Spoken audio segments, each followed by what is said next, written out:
À présent, mesdames, messieurs, c'est avec une certaine émotion que j'invite à présent celle dont le talent hors norme la conduira, j'en suis sûr, à tous les honneurs. Ma fille, ma fierté, Madame Claire Liblanc-Neveu, premier secrétaire de la conférence du stage, à venir déclamer son discours devant vous intitulé « Jeudi, il fera beau ». Vas-y, Claire, emporte-nous dans ton torrent cru.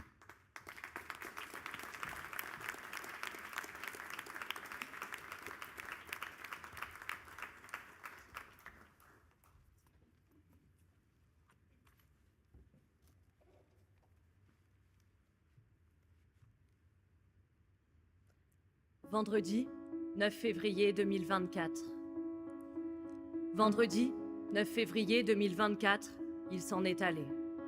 Vendredi 9 février 2024, la mort, après avoir plaidé pour la vie. Vendredi 9 février 2024, une voix a cessé de plaider, sa voix qui pourtant ne cessera de résonner. 43 ans en arrière, c'était un jeudi. Il était là, il était prêt. Ce jour-là et cet instant, il allait le faire. Avec le courage révolutionnaire de ces héros qui ne meurent pas, une force de caractère lui permettant d'affronter tous les revers. Dressé devant tous les parlementaires, les balcons pleins à craquer de l'Assemblée laissaient apparaître des visages d'hommes, de femmes, venus assister à la mise à mort de cette pratique exécrable et tragique. Eux ont vu la justice, baptisée d'humanité. La voix claire, ferme et assurée, il s'engagera dans la dénonciation de cette justice d'élimination, de cette justice d'angoisse décidée avec sa marge de pression. Dans l'hémicycle du Palais Bourbon, dans la salle d'une démocratie à 360, ces mots se heurtèrent, se cognèrent, résonnèrent et s'entrechoquèrent. C'est ainsi qu'il prononça un discours ancré dans le refus de remplacer un supplice par un autre supplice, un appel au cœur, un appel du cœur, à la conscience, mettant fin au débat vieux de 190 ans. Un discours dont la conviction emportera humanisation et cicatrisation, une déclaration pour balayer tous ces drames muets qui se jouaient à l'annonce des délibérés. Et puis, sous l'émotion d'une voix portée par les acclamations, sous la tension d'une voix portée par les applaudissements affranchissant cette loi, il leur fit cette injonction. Demain, voyez-vous, demain, grâce à vous, il n'y aura plus pour notre honte commune d'exécutions furtives à l'aube, sous le dénoir, dans les prisons françaises. Demain, les pages sanglantes de notre justice seront tournées. À cet instant, mesdames, messieurs, plus qu'à un autre, il avait le sentiment d'assumer son ministère, au sens ancien, au sens noble, le plus noble qu'il soit, au sens de service. Demain, vous voterez l'abolition de la peine de mort. Législateur français, de tout mon cœur, je vous en remercie. Il termina ainsi, ne s'excusa d'aucun mot, c'était un jeudi. Le lendemain, vendredi, la peine de mort fut abolie.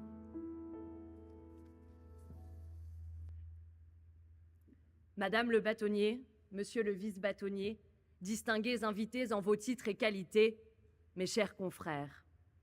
S'émouvoir de révérer cet illustre dont le mérite dépasse encore la gloire était un devoir de mémoire. Pourtant, son souvenir par un labeur immense ne doit ni nous faire pâlir, ni nous faire blêmir, mais bien plutôt réfléchir à la façon dont on peut encore saillir. Puisque l'admiration nous guérit de l'indifférence à la désignation, puisque l'expérience n'est pas que la fiancée des jours heureux qu'on éclaire à la bougie, et si malaisé me soit encore confiée la tâche de nous comparer, mes chers confrères, ne rougissons pas, ne nous mésestimons pas, car dans le bataillon judiciaire, nous disposons nous aussi du pouvoir de faire changer les « et si » en « pourquoi pas », et ce, grâce à la plus belle arme qu'il soit, nos voix. Nos voix, nos mots, l'oralité, font de l'avocat un soldat du progrès, un combattant du piétinement, un homme de rang de l'avancement. Et si finalement, la plus noble tâche du pouvoir législatif ne serait pas de nous rendre la politesse qu'il nous doit, car à y regarder de plus près, les premières pierres des grandes réformes de notre ère n'ont-elles pas été jetées lors de petits ou grands procès? Et si finalement plaider n'était pas la clé, permettant de faire sauter le verrou tenant en cage ce fléau de l'immobilité? Bien sûr que les mots de l'abolitionniste sont d'une beauté démocratique absolue, d'accord. Mais aspirons, nous aussi, à notre tour, tous les jours, à notre façon et à plein poumon, plaidons. Plaidons pour faire de chacun de nos engagements des combats constants et quotidiens. Obstinons-nous. Même si les mots n'atteindront très certainement jamais le palais Bourbon, obstinons-nous. Quelles que soient nos attributions, on ne va nulle part sans horizon. Alors plaidons, quelle que soit la cause, elles sont toutes essentielles. Quel que soit le décorum, cela ne rend pas les mots plus solennels. Quelles que soient les histoires, elles méritent toutes d'être racontées. Les plus belles histoires sont d'ailleurs celles qui n'en sont pas. Alors, le monde, ne s'étant visiblement pas arrêté de tourner un vendredi, et dans l'attente inespérée de voir un jour promulguer cette loi organique Liblan II, il a bien fallu trouver un sens à tout cela. Ce sens se trouve précisément dans la conscience de croire qu'il y aura toujours et tous les jours cette force oratoire qui nous pousse à l'espoir.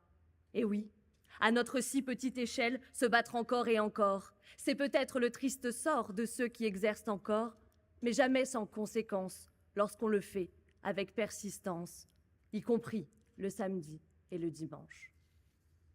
Oui, plaider sans chuchoter le samedi et le dimanche, car les plus belles batailles sont aussi celles que l'on mène cachées du monde et dans l'intimité profonde. Le samedi, le dimanche, dans le calme retrouvé d'une salle des pas perdus, dans l'affre d'un palais vide d'individus. Le samedi, le dimanche, là où le temps gagné du repos ne doit pas être du temps perdu pour ceux qui doivent être défendus, car les voix ne prennent ni week-end ni vacances lorsqu'il s'agit de liberté. Je voudrais ici vous parler de la liberté de l'opprimé, celle de l'étranger, celle du chien de prairie, celle de celui dont les actes ont tutoyé l'ignominie. Pour que leur liberté ne devienne pas une liberté qu'on ne pourrait toucher qu'avec des gants. Pour que leur liberté ne devienne pas une liberté que l'on ne pourrait toucher qu'après s'être lavé avec des grandes eaux. Alors pour eux, ayons les grands mots. Des mots contre ces propagateurs de la foi qui, du haut de leur chair, incarcèrent, en pointant sur eux des index accusateurs encore plus longs que leurs mains, et surtout, pour éviter cet élan de résignation, de toute façon, il sera condamné demain. Demain, lundi. Il paraît que les gens détestent le lundi et j'en suis. Pour autant, je ne les ai jamais autant considérés depuis qu'il m'ait été permis de plaider dans la chambre du Second Empire. Création pour l'écumation d'une population ramassée sur la voie publique qui encombrait parquets et cabinets. Combat d'urgence, certes, mais surtout combattre le postulat d'une sécurité qui serait placée au-dessus de la liberté. Loin des lundis au soleil, vous l'avez compris, ici c'est le lundi en CI.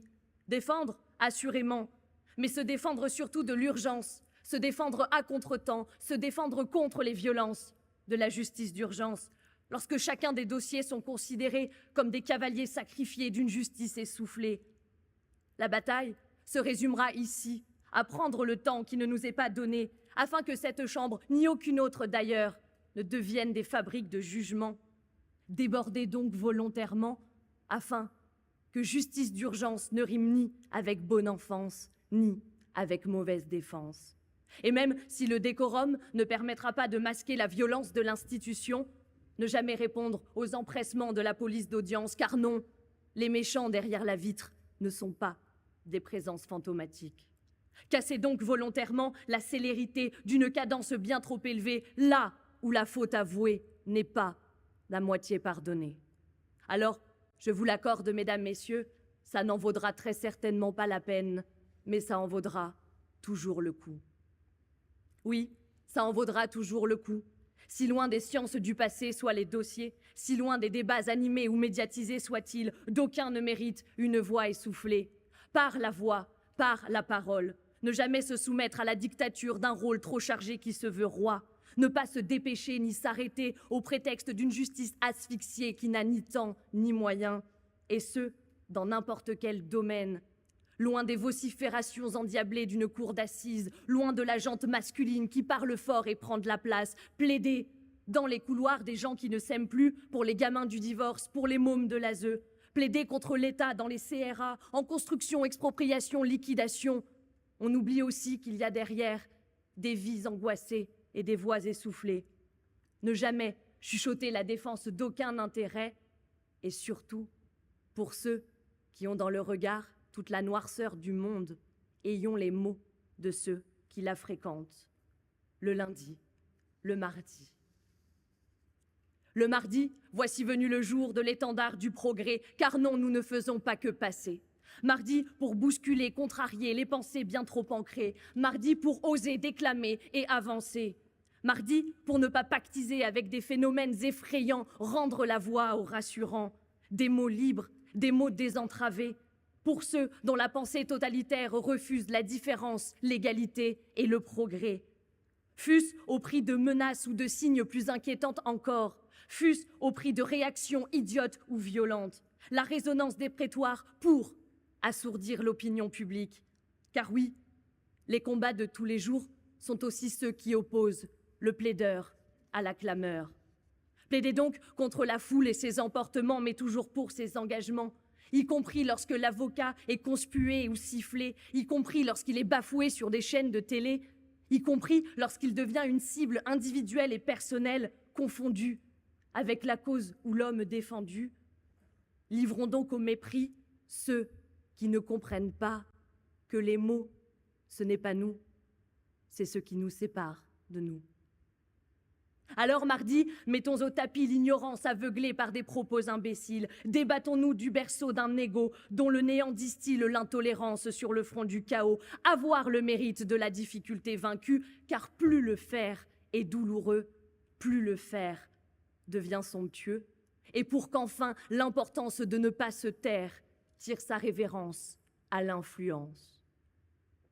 Oh, l'influence, tu tombes bien. Demi-sœur de l'indépendance entre l'ordre législatif et l'ordre judiciaire, il n'est pas faux de dire qu'elle nous est chère. Avocat, au service du progrès normatif, un plaidoyer pour tout changer, aurais-je appelé ce discours de rentrée? Quand les premiers mots d'une plaidoirie édifient nos apprentissages d'aujourd'hui pour bâtir nos lendemains. Car oui, selon le soin que nous mettons dans une affaire, la fin répond nécessairement au commencement. Alors, pour les plus hésitants ou les plus méfiants, posez en principe que toutes les origines sont basses et que tous les commencements sont humbles et petits. Que tout papillon a sa chenille et qu'il faut parfois ramper longtemps pour acquérir le droit d'avoir des ailes. S'envoler ainsi, grâce à l'indomptable liberté de plaider, pour dénoncer du bout des lèvres, du fond du cœur, mes chers confrères, ces chaînes torturées, faites en papier de ministère. Car la seule chose au monde capable de raisonner, c'est bien la voix, dont l'écho se retentira du palais Bourbon à la rue Montpensier, qu'importe en tout cas, jusqu'au pouvoir centralisé. Marie-Claire Chevalier, Patrick Henry, Bernard Bossuet, dernier condamné pour délit d'homosexualité, Ranucci, tous furent le symbole d'une époque qui avait besoin de changer, le symbole d'une époque qui avait besoin d'aller voir ailleurs et de se dégourdir le cœur. Alors, puisque nous avons la parole, prenons-la, et pour tout dire, sincère et sans censure, d'autant que nous jouissons d'une liberté dans la liberté, celle de pouvoir tout dire, l'immunité. Oui, monsieur Molins, ces mots sont à vous, le combat du verbe nu. Puisque la vie d'un plaideur risquera dans tous les cas d'être plus compliquée qu'elle ne l'était déjà, autant que cela serve à quelque chose. Et puis pourquoi mettre sa langue dans sa poche quand on peut la mettre ailleurs? L'audace, le culot, c'est aussi ça la défense. Richard Malka anoblissait ainsi le droit de blasphémer. Défenseur de dessinateurs armés de crayons, victime de fanatiques munis de calaches, il plaidait en ces termes le droit d'emmerder Dieu. Derrière ce droit se cachait en réalité le constat selon lequel ceux qui détestent les libertés ne peuvent l'emporter. Par le droit d'emmerder Dieu, on refusait ainsi que le sang des démocraties ne leur donne de l'appétit. En 2007, Jacques Vergès redoubla d'efforts dans l'effronterie pour la libération de Georges Ibrahim Abdallah, demandant en ces termes à la justice française de signifier à nos condescendants amis américains que la France n'est pas une fille soumise, en un mot, une putain. L'audace, l'effronterie, le culot, le non-conformisme sont, à n'en pas douter, de vénérables émanations de notre liberté d'expression. Elles permettent de découper des lucarnes dans les murs jusqu'à ce que leurs fenêtres soient suffisamment larges pour leurs esprits. quand l'impertinence devient aussi pertinence qu'elle ne l'ait jamais été. Mais attention, cette liberté d'oser n'est pas consubstantielle à la défense. Elle en est le symbole même. C'est donc ça l'audace. L'audace de mesurer chaque jour la valeur dissimulée dans le fait d'oser, oser essayer, oser se risquer à l'échec. Alors, je vous l'accorde. Il faudra un petit peu d'espoir pour regarder le miroir des possibles que l'on cible dans cette quête de l'indicible. Si l'errance ou le silence guette, si l'on ne se décourage que de soi-même, alors il faut relire Le Petit Prince. Quand le renard lui disait « C'est le temps que tu as perdu pour ta rose qui font ta rose si importante. » Là-dedans, mesdames, messieurs, il y a tout. Il y a Camus, il y a Sisyphe, il y a la persévérance, il y a tout, absolument tout. Et plus j'y pense, plus je m'aperçois que la seule chose qui compte concernant la quête de sens, c'est l'absorption. Être absorbé par quelqu'un, par quelque chose, être absorbé dans l'art, dans le faire, peu importe, être tellement absorbé que le tragique de l'existence humaine est remis à plus tard. Les plus belles œuvres ont toutes d'abord été des brouillons criblés de ratures, déchirés, 1000 fois recommencés. Alors comment pourrait-il en être autrement de nos choix, de nos espoirs, de nos trajectoires? Il n'est pas honteux, parfois, de devoir prendre le temps de s'arrêter. S'arrêter pour tout se commémorer. L'abolition de l'esclavage, la contraception, l'égalité, la parité, la laïcité, la dépénalisation de l'homosexualité et bien sûr l'abolition de la peine de mort. Tout avait un sens, mais ce sens ne pouvait être compris qu'au crépuscule du mardi. Mais ce n'est que le mercredi qu'on ne le comprit. Mercredi, 28 juillet 1976. Mercredi, 28 juillet 1976, Ranucci, que Dieu vous assiste, car vous êtes au-delà de la pitié des hommes. Mercredi, 28 juillet 1976, réveillé aux aurores et ignorant à quelle heure il devait rencontrer la mort. Dans le long couloir, entre sa cellule et la cour intérieure, on préparait l'horreur. Le courage manquant, les sacs de sable furent posés au sol pour étouffer le bruit des pas des magistrats. La guillotine, couverte par un voile noir, laissait apparaître les 3 marches pour monter à l'échafaud.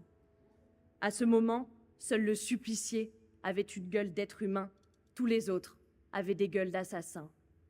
La honte, comme seul sentiment commun, son avocat le tena une dernière fois par le cou et lui demanda s'il avait envie de se confesser. Il répondit non. Et puis, dans un mutisme fracassant, 3 bruits vinrent saigner le silence. Un premier bruit sourd, le corps du supplicié que l'on place. Un second bruit de catastrophe, le couteau qui s'abat. Puis un troisième, le plus atroce, le bruit du seau d'eau lancé sur la machine pour laver le sang de ce gamin de 21 ans. Ce mercredi, tous avaient envie d'arrêter ce scénario hideux, mais aucun n'en avait le pouvoir, car ce pouvoir-là, en réalité, ne se jouait que dans les prétoires.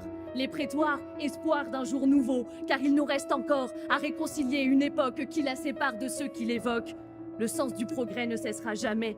Il doit l'être grâce à des voix criantes, brûlantes, hurlantes, mais jamais murmurantes ou chuchotantes, car ces lendemains qui chantent ne se feront qu'avec des magistrats qui ont entre leurs mains l'air d'un monde fini. Alors oui, pour ces magistrats qui ont un courage de liberté, ces parlementaires le courage de voter, pour que Témis enlève enfin son bandeau sur les yeux, pour ceux qui n'y croient plus, ou peut-être encore un peu, pour les murmures de défense le samedi, le dimanche, pour ces lundis d'urgence, ces mardis d'avance, ces mercredis d'offense. Plaidons. Plaidons. Car demain, dans le creux silencieux d'une aube renaissante, où le ciel effleure la terre de sa sainte naissance, un chemin s'ouvre, tel un mystère non compté, et enlace les cœurs d'une promesse doucement murmurée. Je dis, il fera beau.